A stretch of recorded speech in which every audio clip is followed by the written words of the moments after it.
నమస్తే. మనతో పాటు కొంతమంది ఆటో డ్రైవర్ ఉన్నారు. ఒక్కసారి వాళ్ళ పరిస్థితులు తెలుసుకుందాం. అయితే ఇటీవల ఫ్రీ బస్ అని రాష్ట్ర ప్రభుత్వం పెట్టిందో దానివల్ల చాలా ఇబ్బందులు కలుగుతా ఉన్నాయని చెప్పి కూడా ఆటో డ్రైవర్లు ఆవేదన వ్యక్తం చేస్తా ఉన్నారు. మనతో పాటు కొంతమంది ఆటో డ్రైవర్లు ఉన్నారు. ఒక్కసారి వారితో మాట్లాడదాం. చెప్పండి అన్న, ఏంది అసలు ఆటో నడవట్లేదనే పరిస్థితి వినిపిస్తా ఉంది. ఏం చెప్తారు? ఆటో అంటే ఇప్పుడు బస్సు ఫ్రీ అయిపోయింది. ఆటో కలెక్షన్ తక్కువైపోయింది. ఆ! ఏదో ఇక వచ్చినోళ్ళు మాట్లాడిందే తీసుకొని పోతున్నాం మేము. ఆ! ఇక బలగంత లేదు, ఏం లేదు అందులో. హ్మ్. ఇక కొన్ని ఉసుకుల పిల్లలు ఉన్నందుకు రాతమ్మది నడిచిపోతుంది. హ్మ్. ఇక అట్లా కిరాయి బతుకు హ్మ్. ఆ బతుకుంది కాదు. హ్మ్. ఇక మళ్ళీ డిస్ట్రిక్ట్ పాసింగ్ ఉంది. హ్మ్. ఫస్ట్ అయినాక తీసేస్తా అంటే మళ్ళీ ఇంకెక్కడ పోవాలో తెలియదు ఇక. ఆ! ఆ, ఆటోలు తిరగొద్దు అంటుండే ఇక మళ్ళీ వచ్చి. ఆటోలు తిరగొద్దు అంటున్నాడు. హ్మ్. ఏ డిస్టిక్ ఆ డిస్టిక్ నడిపేయాలి అంటున్నాడు. హ్మ్. మనం ఉండేది కానీ హైదరాబాద్. హ్మ్. ఏ డిస్టిక్ పోయి నడిపేయాలి ఇక డిస్టిక్ హ్మ్. అట్లా.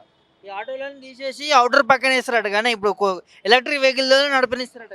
ఎలక్ట్రిక్‌తో నడిపియాలంటే మళ్ళా దానిది ఎట్లున్నదో కథ తెలవదు. చూస్తేనే తెలవాలి. చూసిన దాకా తెలవదు అది ఎలక్ట్రిక్‌ది. మళ్ళీ ఎండాకాలం వస్తే మళ్ళీ పేలిపోతదా? మళ్ళీ ఎట్లయితదా తెలవదు. ఎండాకాలంలో అయితే కరెంట్‌దంటే వేడి హీట్ ఎక్కువైతది కదా! అట్లా. ఇప్పిస్తాను కూడా అంటలేడు, అది కొనుక్కోవాలంటున్నారు. మరి ఈ ఆటోలు ఏం చేస్తారు? ఇవి ఉన్నయే కాపాడుకోనీకే ఇదైతే లేదు. ఇంకా ఏడ కొనాలి అవి? కొనలేము అవి. ఉన్నయే సరిపెట్టుకోనాలని చూస్తున్నాం. మొత్తం ఘోరమే ఉన్నది. ఆన్‌లైన్ వచ్చిన సంది, ఊబర్ వచ్చిన సంది పరిస్థితి ఘోరం అయిపోయింది. ఆ! మరి ఏమైంది, రేవంత్ రెడ్డి పట్టించుకుంటలేడు మరి? పట్టించుకుంటలేడు. ఏం చేయాలి ఇక అందరూ మళ్ళా ఒకసారి ఇది చేయాలి ఇక. ఆ. చేస్తేనే అవుతుంది మళ్ళీ ఇక. ఏం లేకపోతే చేస్తారు మళ్ళీసారి? మళ్ళోసారి స్ట్రైక్ చేయాలి ఇక. ధర్నా చేయాలి. ధర్నా చేయాలి ఇక. ఆ. ధర్నా చేస్తేనే మళ్ళీ ఏదైనా తెలవాలి. ఆ. ఈ ఫస్ట్ అయినాక తెలవాలి అంటుండు. ఉమ్. ఇక ఫస్ట్ అయినాక తెలుస్తుంది మళ్ళీ ఏదో. ఉమ్. ఆ. ఎట్లుంది రేవంత్ రెడ్డి పాలన? ఏమో ఏం చెప్పాలి ఇక, నేనేం చెప్పాలి ఇక. ఏం లేదు. మీ ఆటో డ్రైవర్ కొట్టనైతే మా మా బతకనికనే మాకే కష్టం ఉన్నది. ఆ. ఇక ఎవరినేమనాలి, ఎవరిని ఏం చెప్పలేము. ఆ. మీకు బతకనికే కష్టం ఉన్నది. అంతే. ఇస్తున్నారు అనుకోని, ఏదో ఎక్స్‌గ్రేషియా కింద ఇస్తా అన్నారు 12,000. అదే ఓన్ బండి ఉన్న వాళ్ళకి ఇస్తా అని చెప్పిండు. ఓన్ బండి ఎవరితున్నది? ఎవరితో లేదు. రెంట్ బండ్లే ఉన్నాయి అందరితో. ఇంటి పనులే ఉన్నాయి. ఆ. ఆ. 12,000 ఎంతోనే ఇస్తా అన్నాడు. ఇక మళ్ళీ అవి కూడా అవుతాయో కావో తెలియదు అది. ఎట్లా ఇల్లు ఎట్లా గడుస్తుందన్న మరి?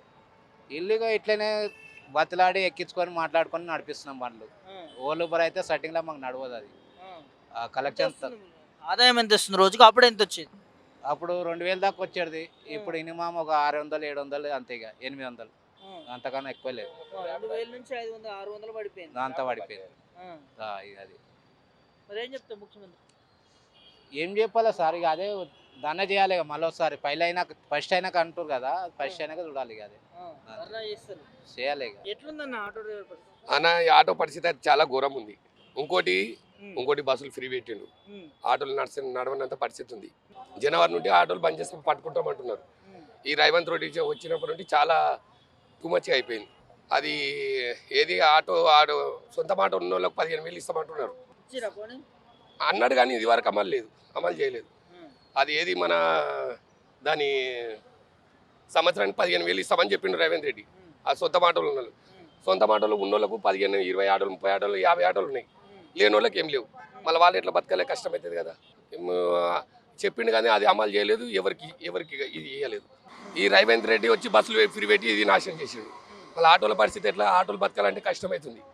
అప్పుడేమో 1,500, 1,200 చేస్తుంటే రోజు. ఇప్పుడు 500-600 చేయనికే గడచలేదు. ఎట్లుంది మార్పు రేవంత్ రెడ్డి? ఏం మంచి లేదు. రేవంత్ రెడ్డి పాలన ఏం మంచి లేదు. అసలు ఇది పద్ధతి కాదు, మంచిగా లేదు. ప్రజాపాలన అంటారు కదా అందరూ మరి. అన్ని వేస్ట్. అవన్నీ వేస్ట్ మాటలు. అన్ని వేస్ట్ మాటలు ఇవన్నీ. మొత్తము ఎట్లా కావాలని ఆయన బస్సులు ఫ్రీ పెట్టి అది పెట్టి గెలవాలనుకున్నాడు, గెలిచిండు. కానీ ఇది తప్పు, ఇది కరెక్ట్ కాదు ఇది. ఇప్పుడు ఆడవాళ్ళు లేడీస్ మీద ఇట్టుకుంటున్నారు. బస్సులు ఎవరు ఫ్రీ పెట్టమన్నారు? బస్సులు ఫ్రీ పెట్టినా కాబట్టి మాకు ఇబ్బంది అవుతుంది, దొంగతనాలు అవుతున్నాయి, కొట్లాటలు, చచ్చిపోతున్నాం అని అంటున్నారు. ఆయనకి ఎవరు ఫ్రీ పెట్టమని అంటున్నారు. ఆడోళ్ళే తిడుతున్నారు. ఎందుకు ఆయనకి ఎవరు చెప్పినారు బస్సులు ఫ్రీ పెట్టమని? ఏ దేశంలోనే పెట్టినరా? 3-4 సీఎంలో అయినరు, ఎవరు పెట్టలేదు. రేవంత్ రెడ్డి పెట్టిండు. ఎందుకు పెట్టిండు? ఎవరు అడిగినారు బస్సులు ఫ్రీ పెట్టమని? ఆయన పెట్టిండు. కర్ణాటకలో కాంగ్రెస్ పెట్టారు కదా అక్కడ. అది అక్కడ పెట్టిండ్రు. అక్కడ పెట్టి అది ఒక పద్ధతిగా 50 ఏళ్ళలో 60 ఏళ్ళలో ముసలి పెట్టిండ్రు. ఇప్పుడు రేవంత్ రెడ్డి చిన్నపిల్ల కాబట్టి పెద్దోళ్ళ దాకా ఫ్రీ పెట్టిండు. అవి ఇంట్లో వెళ్ళనోళ్ళవి బస్సుకు వెళ్ళిపోతారు ఆధార్ కార్డు పట్టుకొని. మహిళలు వద్దంటారా ఫ్రీ బస్? మహిళలే వద్దా అంటారు. ఇప్పుడు ఎవరు పెట్టమన్నారు? ఆయనకు ఎంత ఇబ్బంది అవుతుంది బస్సు. మహిళలే తిడుతున్నారు. ఎట్లుంది మరి మీ ఆటో పరిస్థితి? మా ఆటో పరిస్థితి చాలా ఘోరంగా ఉంది. నడవనంత ఘోరంగా ఉంది. ఇంట్లో తిండికి బి వెళ్తలేవు. ఇంటికి కిరాయి కట్టుకొని, కరెంట్ బిల్ కట్టుకొని, ఆ, అసలు ఏం నడసలేదు ఆటోలు. ఇది వరకు పొద్దున్నుంటి ఇది వరకు ఒక్క రూపాయి బోనీ చేయలేదు, ఇప్పటివరకు చేయలేదు. ఒక్క రూపాయి బోనీ చేయలేదు. ఆ. ఇట్లయితే ఎట్లా అన్న మరి ఎట్లా? ఇంకా ఎట్లా అంటే ఇంకా ఆటోలు అమ్ముకోవాలి, చక్కగా పల్లెటూరులోకి వెళ్ళిపోవాలి. రేవంత్ రెడ్డి ఒక్కడే బతకాలి హైదరాబాద్. బస్ రేవంత్ రెడ్డి ఒకటే ఒక్కడే బతకాలి. ఇలాంటి పేదలు బతకొద్దా ఇక్కడ? ఇంకా బతకకూడదనే కదా చేసేది ఆయన. బతకకూడదనే చేస్తున్నాడు కదా ఆయన. చాలా కఠినంగా ఉంది సార్. అసలు ఆటో నడవనంత పరిస్థితి ఉంది. డైలీ 500-600 చేస్తే మస్తు అయిపోతుంది. ఇంతకుముందు రేవంత్ రెడ్డి సీఎం కాకముందు కేసీఆర్ సార్ ఉన్నప్పుడు మినిమం 1000-1200 దంద చేస్తుండేవి. ఇప్పుడు రేవంత్ రెడ్డి వచ్చిన కాడ ఉంటే 500-600 గిరాకీ అయితే లేదు. ఇంటికి బి నడుస్తలేదు. బండి కిరాయి ఉంటుంది, బండి కిరాయి ఏం కట్టుకోవాలి, ఇంటి కిరాయి ఏం కట్టాలి, ఇంట్లోకి ఏం తీసుకుపోవాలి, పిల్లలు ఉపాసం అంట పెట్టాలా, అదే అవుతుంది ఇప్పుడు. అది జరుగుతుంది. మీరే అన్నారు కానీ మార్పు రావాలి, హస్తం రావాలని ప్రచారం కూడా చేసారు అప్పుడు ఆటోలకు సంబంధించి. ఎవ్వరు చేయలేదు సార్, అన్ని వేస్ట్ మాటలు. ఎవ్వరు చేయలేదు, మార్పు రాలేదని ఎవరు అనలే. ఇవన్నీ అబద్ధం మొత్తం. ఒకరిని చూసి ఒకటి నేర్చుకున్న మాటలు తప్ప, అబద్ధాలు తప్ప ఏం నిజం మాట లేదు. ఎవరు అనలే, ఎవరు అడగలే. దానికి ఎట్లా ఉంది ప్రజాపాలన? ఏం మంచిలేదు. ఇప్పుడు రేవంత్ రెడ్డి సార్ వచ్చినప్పటి నుండి ఏం మంచిలేదు. అది ఇది అంటున్నాడు, అది చేస్తా అంటున్నాడు. కానీ ఇది వరకు ఎప్పుడు వచ్చి సంవత్సరం కాలేదు. ఎన్నో చెప్తున్నాడు, కానీ ఏం చేయలేకపోతున్నాడు. చాలా చోట్ల తిరుగుతూ ఉంటారు. ఏమనుకుంటున్నారు ప్రజలు? ఏమనుకుంటారు, అందరు తిట్టుకమే ఉంది. అందరు కోపాలతోనే తిట్టుకమే ఉంది. అందరు తిడుతూనే ఉన్నారు. ఎవరొకడు సక్కమని చెప్తున్నాడు. అవును వచ్చిండు రేవంత్ రెడ్డి మంచిగా చేస్తున్నాడు అని ఎవరో ఒకరి నోట్లకి వెళ్ళాలి అనిపించమని.